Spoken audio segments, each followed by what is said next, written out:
Hey, Sarah, welcome to the show. Hey, how are you, James? Doing good. So now you and your partner Julia, your co-host of the podcast, Baseball Fever Media. Now people can follow you on Instagram at Baseball Fever Media. Pretty easy. There's a link to the podcast, and again, they can check out your site and all the other stuff. So I appreciate you, Sarah, coming in. Pleasure speaking with you. You too, James. So yeah, maybe just give me a little background about maybe you and Julia, just kind of where you met, how long you known each other, and why you decided to start the podcast.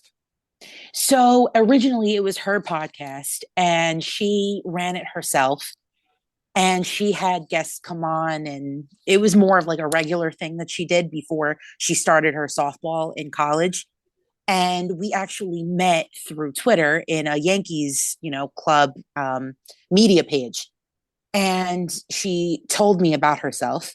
So then we kind of collaborated and she said, "Hey, listen, do you want to be on an episode of the podcast?" And I said, "Yeah, sure. Why not?" She saw like I was really informative when it came to Yankees baseball. So it went from there and we did a couple episodes together. And then she said, "Listen, I need to make you a co host because you clearly know what you're talking about. You do know some of your statistics. I know on my end, I can always do the work. You can always back me up if I make something, a mistake." And then ever since then, we've met at a couple Yankee games. She lives in upstate New York. I'm here in New Jersey. So it's kind of a commute for the both of us. Yankee Stadium's kind of our meeting point. So, like, if you follow her on her social media accounts, I'm not sure the platform names, but you can see her. Like, I'm in a couple photos. So that's how it started. Oh, interesting. Yeah, I checked it before. I see a bunch of games and some road games as well. It's pretty cool. Camden Yards. It's always a good place to Yeah. go. Yeah. I think she went with her family to a couple of those. Yeah. And this happened yourself. Like, what was your interest in baseball? Is it something like as a kid, or is it something that you just developed over time? Actually, as a kid, so I was born a Yankee fan, but when I was 5 years old, I went to my first game, and Ramiro Mendoza signed a baseball for me. So I have that somewhere in my house, and then ever since then, I've kind of stuck with the team because I think it was just more of like a homegrown, like most players are through the minor leagues if they are not traded in. But I kind of felt like an outsider in a way because most of my friends weren't really into baseball, and I was kind of like trying to find my niche. So I was in sports when I was a kid, and baseball was one of them. And then the Yankee fandom kind of grew from there. So, So interesting. And like how many games you yourself or with Julie attend a year? so I usually go with my family because we're season ticket holders. Julia usually goes with hers because she meets it on her end. So she doesn't go regularly like I do because she's still in college. So I think her college season ends in May. So she'll start going to games maybe like late May into early June. Me, we go normally like every other Friday or every Friday game because it's a Friday package for spring for at least for the season. So I actually have been going to games for a really long time. Yeah, the first year at the new stadium, well, we call it the new stadium now. It's been almost 10 years, but yeah, I think I was in section 315. We had the Friday Yeah. night package, and then years later moved to 420, section 420. There you go. Yeah, Okay. I don't do the season tickets anymore, but I kind of grab a seat on StubHub there. But it's pretty cool that you still, a season ticket holder after all these years, because a lot of people just drop off. Yeah. Yeah, they do. It's either too expensive or something's going on where they can't keep up with the tickets. But we've actually had it for a long time. I feel like we've had it honestly longer than most. But I've gone to a couple stadiums prior to that, at least for other teams, like on the East Coast. But my favorite's probably the old Yankee Stadium because I just like the aura of it and the fact that it gives off a good history. Yeah, I mean, I thought I'd hate the new stadium. I don't really hate it as much as I thought it would, but yeah, I think it lost a little bit something with the old Yankee Stadium, just the way all the fans would hang over the opposing players. I think it was an intimidation factor, which the new Yankee team doesn't really have. Everyone's kind of like back a little bit, but I actually like the new stadium. It's not that bad. It grew on me. It took a little bit, but I didn't hate it as Yeah, much as I thought I would. that's true. That's true. That was me too. I think like the old aura of the stadium itself, like the old one, it kind of gave off like a historic feel. I feel like the new one, they tried to bring in the old history to the new, Yeah. but it was kind of a transition. I can understand that. Yeah, and the only really problem I had with the old stadium was this cramped, like, especially when you have to like exit. You had to go down like the ramps if you were in the upper deck. It took like a half hour to get out. Yes. That was Yes. tedious. Now you get some good arguments and fights there, so that was kind of interesting. But still, it took forever to get out of there. So I just like the Mm, elevators now. You're out in like less than a minute. yeah. Yeah, and you don't have to go down like the railings or like the extra exits on the back. I remember the extra exits on the back end where it looked like it didn't even look like Yankee Stadium. It looked like something totally different. All right, so we reached spring training finally here. I guess we've only had a handful of games, so yeah, obviously not dicing it now, but obviously the new rules are kicking in. I'm shocked so far they have been enforcing the pitch clock most of all. So, this what's your initial thought of some of the new rules? The whole, I guess the engagement with the pitcher that's an interesting one. I mean, what's your initial thoughts of these so far? To be honest, I do like the bigger bases because I feel like it will cause less injuries and it will cause less of a collision between the base runners and the actual players on the base. So I think in the base path seems to be a little bit longer. So when the batter just goes sliding in, it's not like he's sliding off the base to cause another injury. So I think they probably did that prior to how many injuries, players have had on the base paths, and at least the position players too. With the pitch clock, I feel like obviously it speeds up the game. Everyone's going to get used to it. I feel like it's kind of an if and or a but with some players because some players like to take their time going up to the plate, but when they realize I have however many minutes to get myself together before, strike one happens, I feel like it's going to get taken used to. Yeah, I agree. I mean, so I'm still on the side of I don't like it right now. I mean, again, I could be bored over. I initially didn't like the Ghost Runner from like a season or Yeah. two ago, but it grew on me. Only probably like baseball, it made it unique from other sports is that there's no time. Like basketball, there's a time. Football is Right. time. All the other sports, but baseball is like where you could freeze the moment, and you're gonna kind of lose that a little bit. Which, yeah, I can understand you trying to get through a regular season game in May, but like in October, and just the intensity is there when the pitcher holds the ball. I think that's the part I don't like, but I think Yeah. Aaron Judge actually, he had a quote I read yesterday. He was like it's a basketball saying back in there with basketball when there was no shot clock, players just could run around for circles forever. Now it Yeah. forced them to shoot, and it just became a part of the game. Now you feel natural, but so I think it'll grow on me.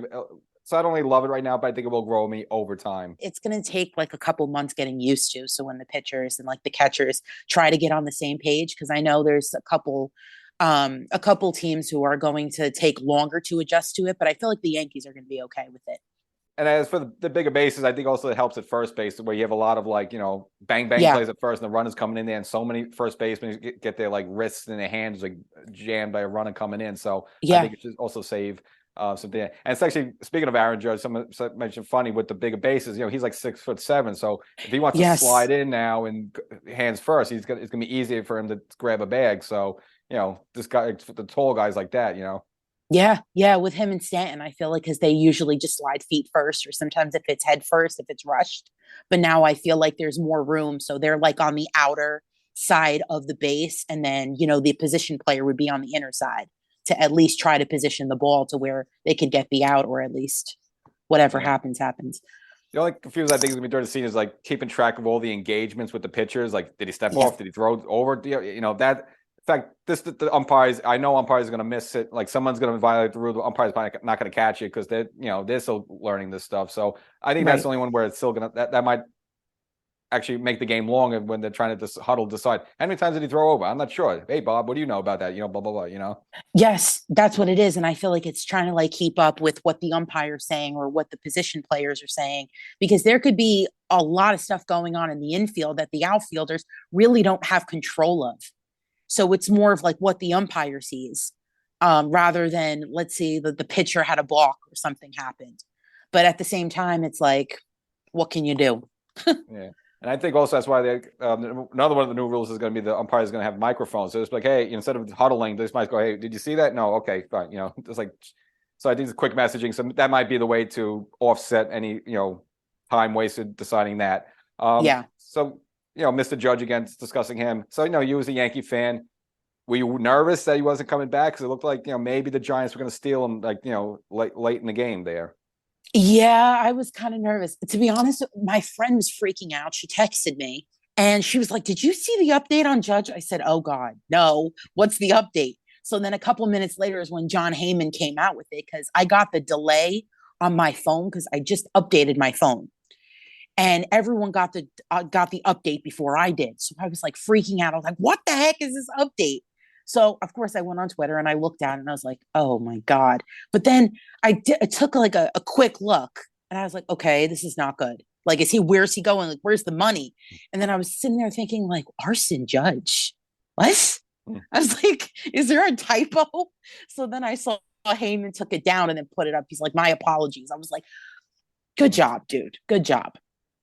It was bad. So, and then that was obviously that was more like I think Hal getting involved than really Brian Cashman. Now, I mean, are you a Cashman person? I know a lot of, especially after the Houston series, a lot of people want both him and Boone out. I mean, I was happy; it was okay coming back. But what do you feel about Cashman getting a 4-year deal in the offseason? To be honest, I was an if and or a but with him, like most, because I just feel like he could have some good moments, and then there's some where you're like, "What are you doing, Brian? Like, why are we getting rid of this person?" Like, I wanted to go after him for the Montgomery trade because I felt like Montgomery was totally thrown underneath the bus. Nobody knew what was going on, other than now we're just getting a position player who had plantar fasciitis, and we don't know when he's going to play. So it's like, okay, what are we doing? Because I believe it was 2 weeks after the Subway Series in Citi Field when he was traded. So the last game I saw him in was the Subway Series game at Citi Fields, and he didn't do too well. And I was like, oh God, now the trade rumors are going to come out saying he might be traded here. And I was hearing a little bit about it, and I said, nah, that can't be. And then I go and turn on the Yankee game at 6:30, and they're like, Montgomery was traded to the Cardinals. I was like, what? I'm like, nobody knew. Nobody gave us an update. They didn't know what was going on until I was like, okay, who are we getting? Another minor leaguer? Like, we don't need another minor league guy when we have a lot of the homegrown ones, or at least the ones that were traded in the beginning of the season. But then when I heard Harrison Bader and he had the injury, I said, okay, maybe after the injury, we can get used to him. And then I guess like it blew over. So. Yeah, and then it helped that Montgomery started 4-0 with the Cardinals with the like ERA of like 1. But I think in the long run, that's going to be a pretty good deal for the Yankees. Because I like Bader. He was like the only one that like showed up during the playoffs. So you have a full season him. Hopefully, again, the plantar fasciitis doesn't crop up again. I like him. I like him leading off, stealing bases and just giving his team some energy because his team's kind of lacking that. So in the long run, it'd be a good deal. But I think with Cashman, unless he wins another ring or two, I think this is his last deal. Like I think Hal's like, all right, get this 4-year deal, and I think after even Cashman himself might walk away because if you go like since 2009 without winning World Series, I mean, how can you take a paycheck again? Yeah, that's what I was saying. I was like, okay, what are you going to do after 4 years? Obviously, the guy's going to retire because most GMs would, but at the same time, it's like a lot of people are speculating, oh, Jeter would replace him, and I was like, because Jeter now got the deal with Fox, so now it's like, what's going on? Because everyone thought that Jeter was going to take over now and they would just get rid of Cashman. But I said, no, maybe they'll keep him a little longer and see what he does, or at least get another World Series out of him. Because if it's been that long since 2009, there's got to be some front office issue. Yeah. And for some reason, I just don't think the Yankees would want to bring in Jeter just because, like, it's a job where you, like, they always say you get hired to get fired. And I just think since Jeter's like the golden boy for the Yankees, I don't think they would put him in that position. But one of the questions I did want to ask you now that Aaron Judge is the captain, I mean, is it too soon to call Judge the captain? I mean, when we say the captain, we mean Jeter, but now they're going to be kind of referring to that Judge. So maybe we should call Judge the general. I don't know. What do you feel about that? I would start as the pre-captain and see how he does within one season. Then I'll give him the captain title like later on because I want to see how he can do a whole season when everyone now is physically calling him the captain, even if that really doesn't change much, because you're still being yourself, but you kind of have a bigger role where people are going to be like, hey, captain, how's it going? He just wants to be just regular Aaron himself. So I think it's more of, we'll see how he does in one season and then build from there. Yeah, now this upcoming season, I think is going to be very important for Garrett Cole. 2022 wasn't really a good season for his standards. Gave up a lot of home runs. He had those games where he just got like annihilated in the first 2 innings. Like we didn't see that with him in the first couple of seasons in pinstripes. Now they say maybe it's because the whole sport substance on the ball and his spin rate wasn't there and all that stuff. But what's your thoughts on Garrett Cole? I think he just needs to stop with the home run ball. I think that's kind of where his weakness is. And I noticed a couple games last season where he was getting very like fidgety and he wasn't really focusing as much, or he felt like he was being rushed. I feel like he isn't going to have a problem with pitch clock. He's the one pitcher besides Rodon that I know won't have an issue. The others, they might have to build into it. But with him, I feel like he's going to be okay. I think he just needed to find where his ground was. And of course, every pitcher's going to get the home run ball regardless of who they're playing. But he just needs to limit that down and realize, listen, I know who I am. I need to get back to that. Yeah, because I mean, you've had a couple of games like where he gave like 3 consecutive home runs and like to 3 batters like this. We never saw that before with Cole, but yeah, I agree. Yeah. There was probably an adjustment period. He probably again was using some sort of grip substance because you can't argue with the fact they had those text messages with him from like years ago when he was at Houston. So he probably needs to get adjusted with that, and I think he did. Because and look, for the most part, I think he did his job in the postseason. He got the 2 wins against Cleveland, especially the game 4, which he definitely needed. Houston, I'm not gonna blame him on that one too much. It wasn't really his fault. Just the team got shut out 5-0. But I think he will have a much better season than he did in 2022. Oh yeah, definitely. He'll build eventually. I think I see him doing better this season than definitely last season. And I think it also helps to having Rendon there. I think we should get a full season of Severino. Takes the pressure off him. Nestor should be Nestor. The Frankie Montas thing. I mean, it's a fifth starter anyway. I mean, I wasn't gonna put much stock in him, but yeah, I think having Severino and of course Rondon for a full season takes the pressure off Cole. Maybe not even looking at Cole and just he could just have maybe a 20-win season. Mm-hmm. That's true. I mean, having Rodon there at least is easy. It takes the pressure off of Cole because now it's like, oh, now I got to win every 5 days, or I got to win at however many starts. And I got to see, like, and now I have to pick up the whole bullpen and the whole pitching staff. But now that you have like another guy who's there, who's able to pick up the team when you can't, is a good thing. Yeah, so hopefully we get back to the old days when we had like Cone, El Duque, David Wells, get 4 guys out there that any of them could be the ace. So hopefully that's played. Yeah. And you mentioned the bullpen, and Yankees got away with it in the playoffs. They were able to squeak by with like Loizaga and Peralta and like a half Clay Holmes. Yes. But obviously we need Clay Holmes to be the Clay Holmes he was the first half of 2022. Oh, yeah. As well as Michael King, who I think was like the best setup man in baseball before he went down with the surgery. So do you think those two could come back, or you think the Yankees, is going to have to make some move at some point to get someone in more arms in the bullpen? I think they should be okay. At least if we can get the old Clay Holmes back, that would be amazing. I think it was more of the pressure getting to him and him realizing, oh, I got to throw a shutout. I got to close out these games because Chapman, we can rely on him. It was more of, oh, he's walking 6 batters an inning. That's not good. So then we need to realize who's going to come in. Now that Loizaga might close, if Holmes doesn't close, that way it takes the pressure off of Clay Holmes, and you can have, Michael King or somebody come in and say, "Oh, I'll close it out. I'll be fine." Yeah, and I think I agree with you. I think Holmes got hurt the second, in the midway. He was pitching hurt the second half because he wasn't. The first half of the season, he got like a microscopic ERA.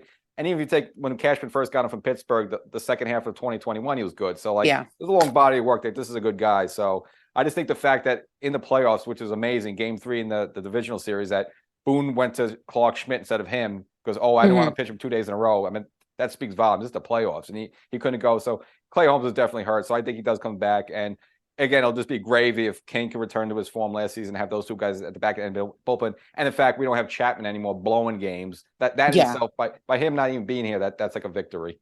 Oh, trust me, it was. I think everybody pretty much threw a hit parade saying, oh, he's finally gone. Thank God. But he was good. Don't get me wrong when we had him. But at the same, it was just like he lost it. I don't know what was going on with him. The injury bug hit him multiple times.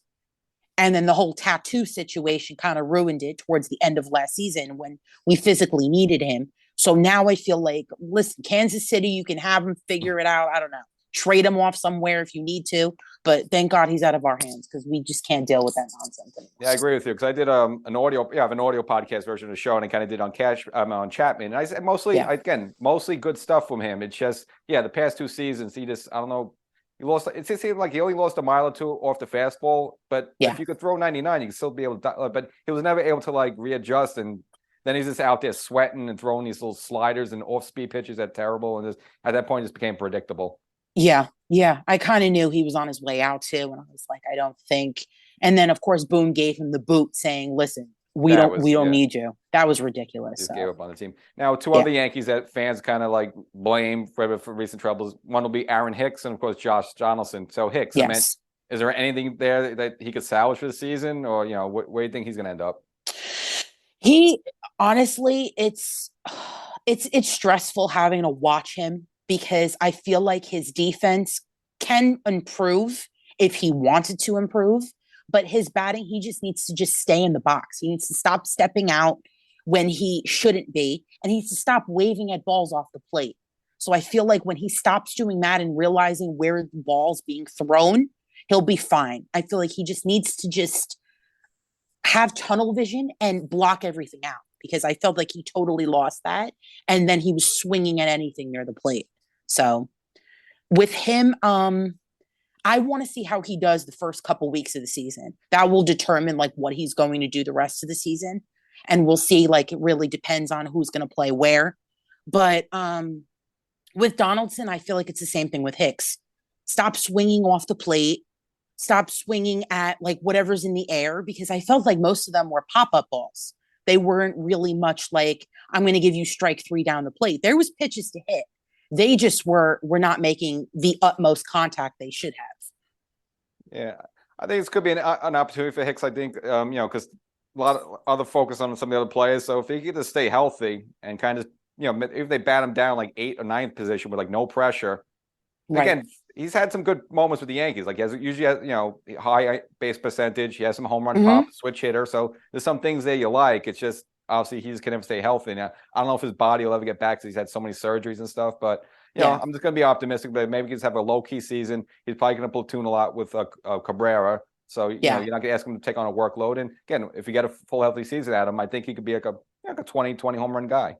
Yeah, he can if he puts his mind to it. And I feel like taking the load off of him, like Rodon would take the load off of Cole, I think it would be pretty much better, because you'd have Cabrera out there, or if you hopefully they use Florial before they run out of his sending up and sending down. So I think it's pretty much, you have to work with what you have. Yeah. And Donaldson, I mean, to me, as long as like DJ's healthy and like, he hasn't been the past couple of seasons, you could always have a situation where like DJ could play third base and just have Gleyber at second, and of course, and then Donaldson.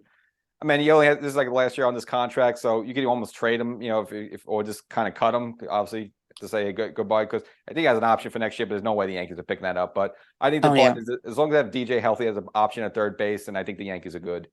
Yeah. They need to just keep DJ healthy, because then that means Donaldson pretty much does get the boot if he doesn't improve on where he should have. All right. Now, of course, there were a lot of big names, a lot of big contracts in this offseason, which is ridiculous. Was there anyone like that you wish the Yankees would have kicked the tires on, they didn't? Or was there a trade out there? Or was there a play that you wish the Yankees would have grabbed?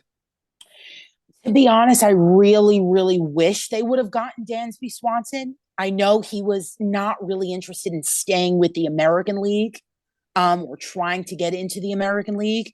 Thankfully, the Cubs picked him up, because the Cubs did need a shortstop, and they were trying to get back on the wagon at least.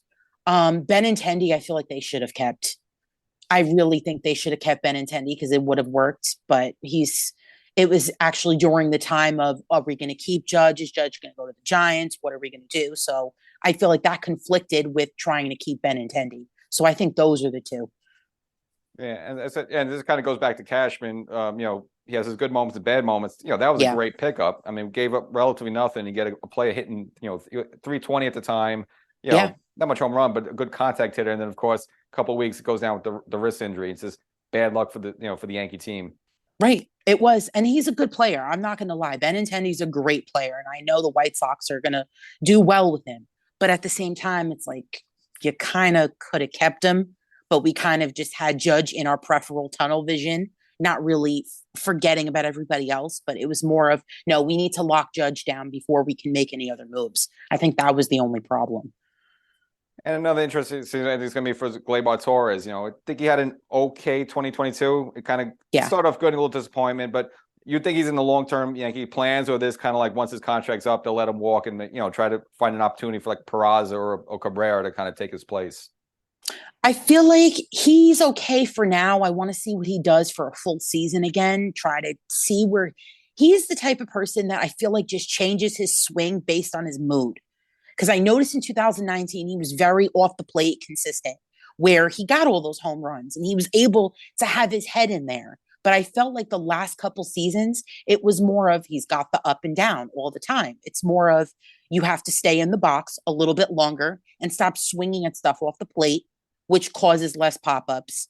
Or there's more of, I'm going to stay in the cage all the time. I'm going to figure out what swing works for me, and I'm going to stay with it.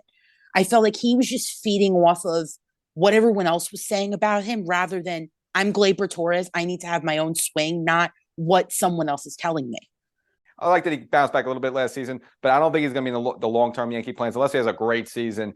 Because, what is he really? He's like a 250 hitter. Maybe he's going to get like 15, 20 home runs. Like, well, you can probably get that from somewhere else. So unless he has a great season, I think this might be, the beginning of the end for Gleyber Torres, unfortunately. Sarah, I appreciate getting this time. Send my regards to Julia. Maybe we'll get her next time. We have a full season ahead of us. Yes. Again, it's Baseball Fever Media. People can follow you on Instagram at Baseball Fever Media, and you can check out the podcast and your stuff. And again, very insightful. And of course, more importantly, it's very awesome that you're a Yankee fan. Yes.